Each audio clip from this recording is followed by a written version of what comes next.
it's a couple of days until Donald Trump is inaugurated as president of the US. And I don't know, so in looking at some of the media coverage, I mean, there's a couple of specific things we'll look at, like his press conference, etc. But it seems like the hysteria in some ways is kind of dialing up a little bit. There was a story about, anti-Trump protests ready to kick off in Washington. I don't even want to know what the ceremonial walk to the White House, whatever it is, the White House or Capitol Hill or whatever it is that they do, what that's going to be like. I mean, we had the George Bush throwing eggs at his car thing back in 2000, and That's right. But what's going to happen with Trump there? Like if they do that to him, and he'll just go on Twitter and say very unfair, or whatever it is that he usually does. There's and we'll look at that a little bit later, but there's other things like France, for instance, our Prime Minister Malcolm Turnbull met with the Japanese Prime Minister just pretty much right now, and he's basically said that that you wonder what those two were talking about in terms of you get this sense that just using that as an example, that world leaders are just sort of preparing themselves for what they call the unpredictability of the Trump era. Paul Keating, one of our more flamboyant prime ministers of the past, is basically saying that Australia shouldn't get involved in anything the US is doing with China to make sure we don't get involved in a war there.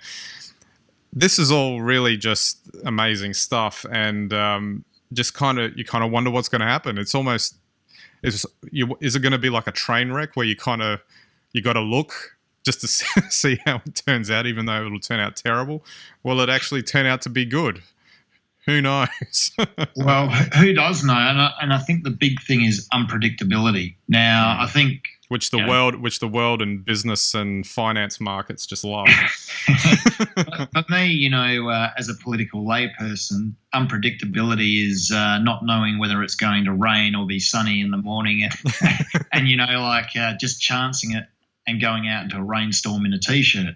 Yeah. But I guess at a political level, there's a political culture that we hear so much about, political elites, et cetera, or as Trump calls it, the swamp, and they all behave in a certain way that everyone expects, and even if they don't like each other, they might argue in Parliament or politically, but they're probably all having beers together back at the parliamentary bar afterwards. Yeah. There's definitely a culture. Trump, as we know, doesn't fit that culture. He might make decisions that benefit his country. He might make decisions that benefit himself. He might make decisions that he just thinks are the right decisions to make. And he doesn't really care how that affects the other political, population. And that's the unpredictability that everyone's scared of. Then we go at an international level, and that probably is a little bit disconcerting, because it's very easy to fracture relations or reposition the sphere of influence for a country simply by not talking to one country or talking to another country too much. So I don't know, your guess is as good as mine there.